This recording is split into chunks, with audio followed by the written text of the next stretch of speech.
Deyir, povest janrının qəhrəmanı hekayənin qəhrəmanından nə ilə fərqlənir? Qəhrəmanın hərəkət və davranışında fərdi xüsusiyyətlər meydana çıxır. Bu, digər janrlarda da özünü göstərə bilər, A variantı ola bilməz. Bədii ümumiləşdirmə yolu ilə yaradılır. Xeyr, uyğun gəlmir. Əsərdə təsvir olunan hadisələrin gedişində mühüm rol oynayır. Povest janrının qəhrəmanı hekayənin qəhrəmanından nə ilə fərqlənir? Fərqi yoxdur. İstər hekayədə, istər də povestdə qəhrəman hadisələrin gedişində mühüm rol oynayır. Təbii ki, C-də ola bilməz. Qəhrəmanın təsviri daha təfsilatlı olur, bəli.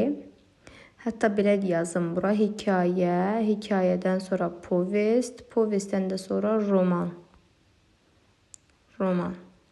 Bax, burada qəhrəmanın təsviri bu ardıcıllıqla gedir. Yəni ki, hekayədə daha təfsilatlı povestdə olur, povestdən də daha təfsilatlı roman da olur.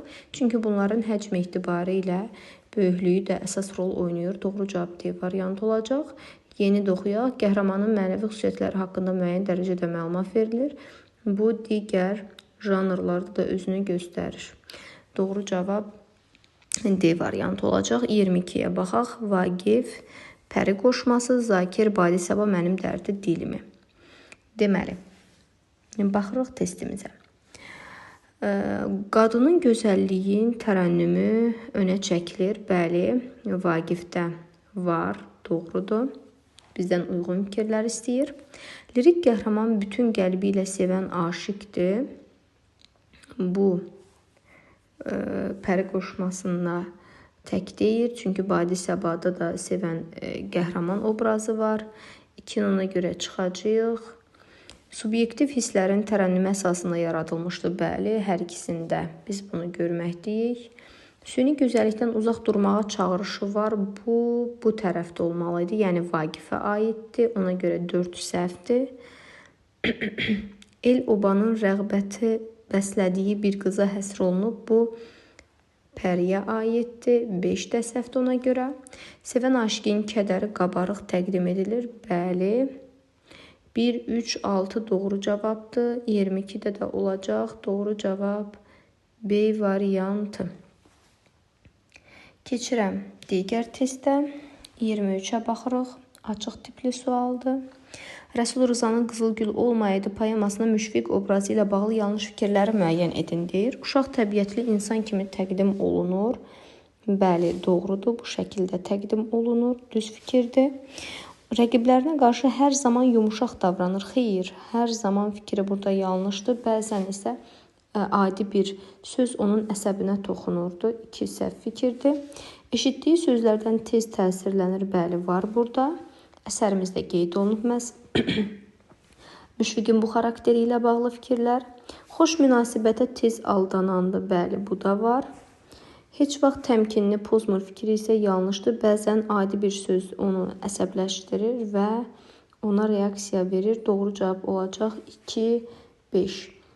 24-də baxaq. Nümunə ilə bağlı doğru fikirləri müəyyən edin. Ay işığı düşdü göydən, canımdan, qanımdan keçdi, gözümün içindən keçdi, özümün içindən keçdi. Keçdi, dabanımdan keçdi. Az qaldı ki, 2 yerə bölə məni, başımdan göyə mıxladı, dabanımdan yerə məni. Ha istədim, addım ata bilmədim.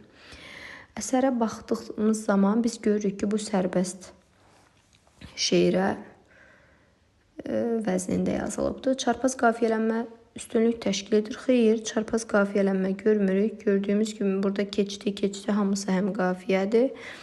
Qanımdan, içindən yoxdur yəni. Çarpaz qafiyəni biz görmürük. Bir yanlışdır. Bizdən nəyə istəyir? Doğru fikirləri. Deməli, bir yanlışdır. Sərbəst şeiri qələmə almışdı. Artıq əsəri oxuyanda mən dedim, 2 doğrudur. Deməli, 2 olacaq cavabın biri. Mübaliğədən istifadə olunub. Bəli, ay işığı deyir, özümün içindən keçib, dabanımdan keçdi. Başımdan göyə mıxladı məni.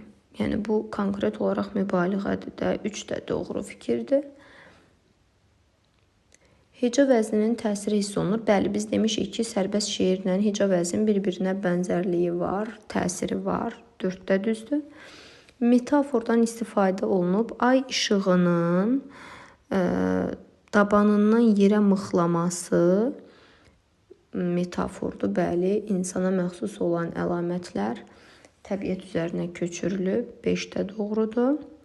Misradaxili bölgü bütün misralarda sabitdir. Xeyr, bu heca vəzninin xüsusiyyətidir. Bizim mövcud şeirimiz isə sərbəst mövzudadır. Ona görə doğru